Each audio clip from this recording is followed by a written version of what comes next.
and welcome back to Wake Up and Live with the Arts. I'm Gary Webster, along with Patty Jackson. Patty is going to be making her debut with us tonight as an interviewer. I see you have a list of questions there. Yes, I do. Patty came prepared. I'm winging it like I always do.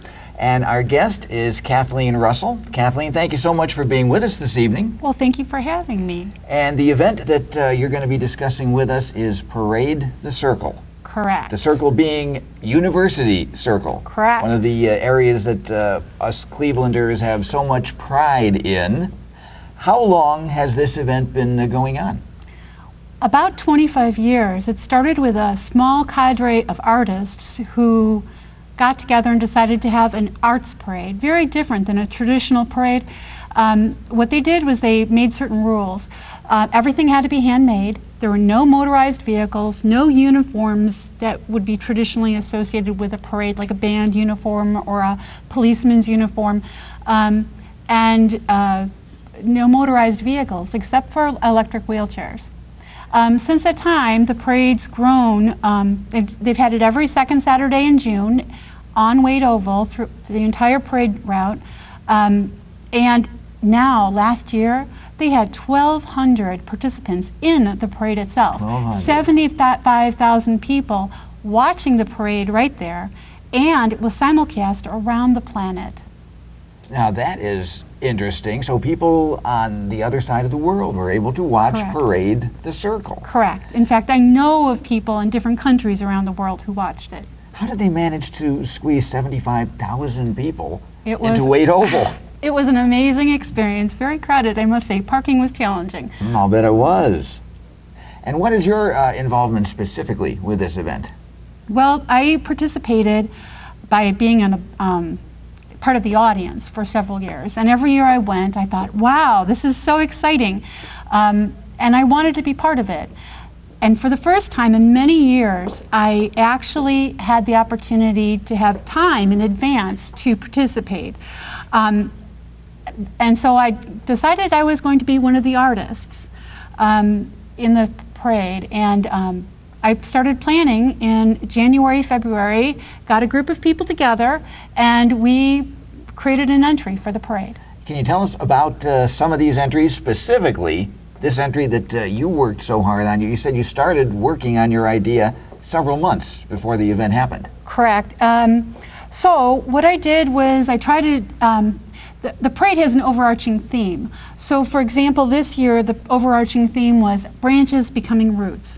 And I guess they got the idea from the idea of a mangrove tree where the exterior branches go down and they form new trees.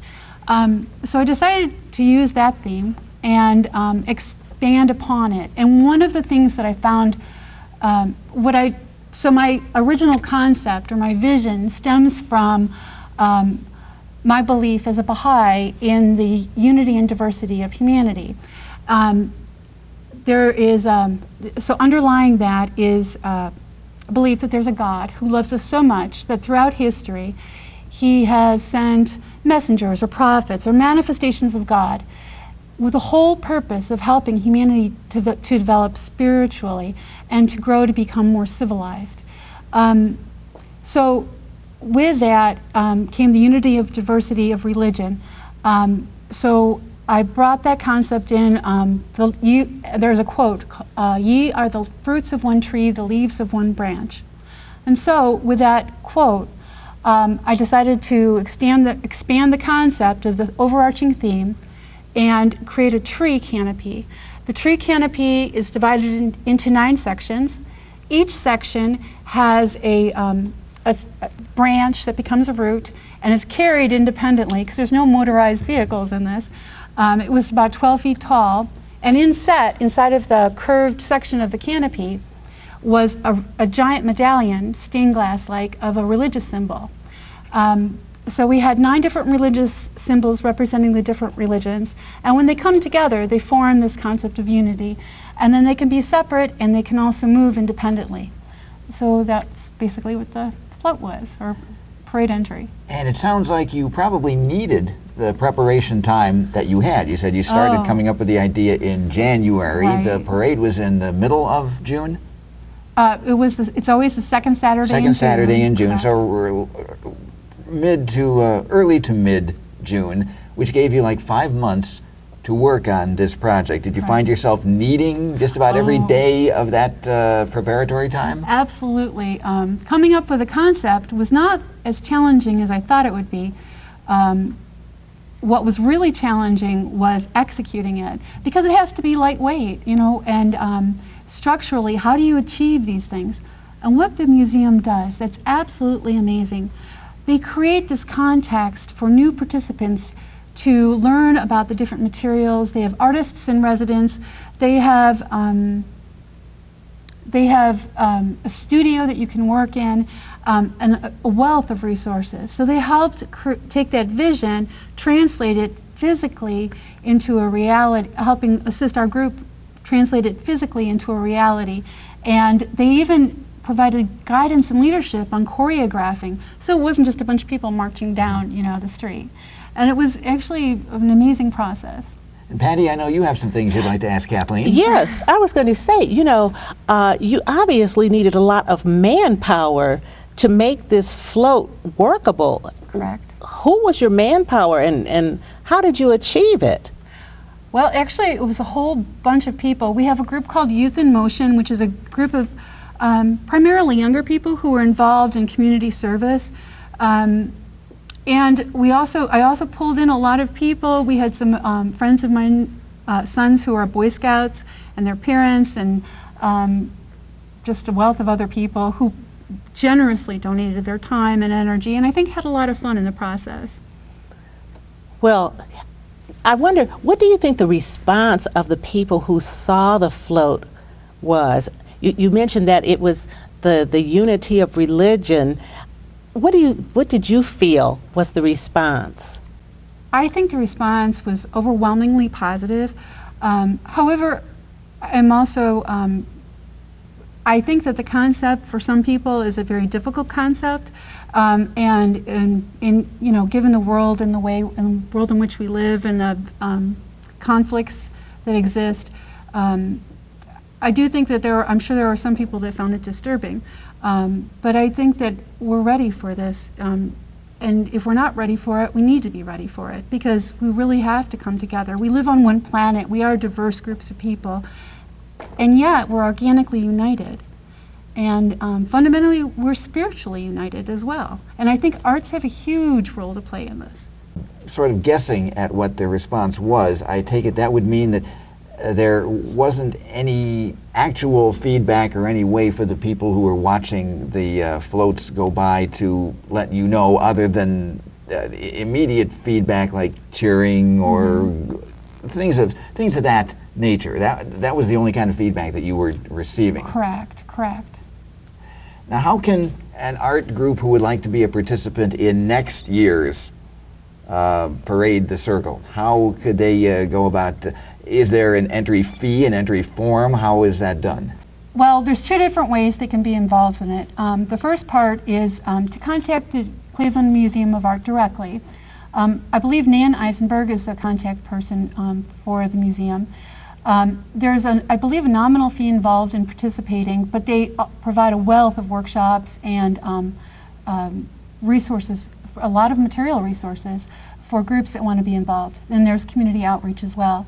The other way that they can be involved is to be involved with our group if they'd like to. We'd love to draw in as many people who would like to be part of our group next year. I think we're going to stick with the same basic theme of unity and diversity. I don't know what other aspect of it we'll be focusing on. Leading us then into contact information. Somebody out there who is interested. Sounds a little intimidating until you've invited them to join your group, because you've talked about all the work that was involved and the limitations that are imposed on the participants in the parade. Right. How could someone get in touch with your group to let you know that they are interested? They can contact me by email, kmrussell99@sbcglobal.net, and we would be more than happy to include them in our parade. How much time will the participants have to prepare their float? When will they know specifically what the theme is going to be and when they need to start their float? Well, I would urge people who actually are even considering it to start thinking about it now. The museum offers a theme, but you are not obliged to follow whatever their theme is each year. It's totally optional. So if you have an idea, you simply start visualizing it, and then when the workshops open, then you can also get some assistance, technical assistance, on how to actually execute that, which is, frankly, it's much easier to do that from the beginning than to try to retrofit something and to make it more lightweight, for example, or more portable. Kathleen, if you would, just give us that email address for those in the audience who might like to contact you about next year's event. Wonderful. Okay, it's kmrussell99@sbcglobal.net. And the event is Parade the Circle. Correct. Which will be next year, the second Saturday in June. Correct. At Wade Oval. Right.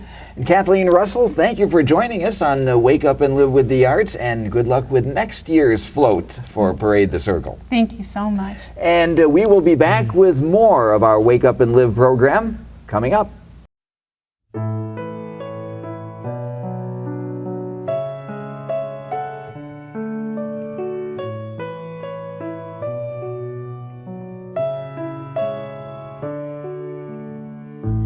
Let all associate, therefore, in this great human garden, even as flowers grow and blend together side by side.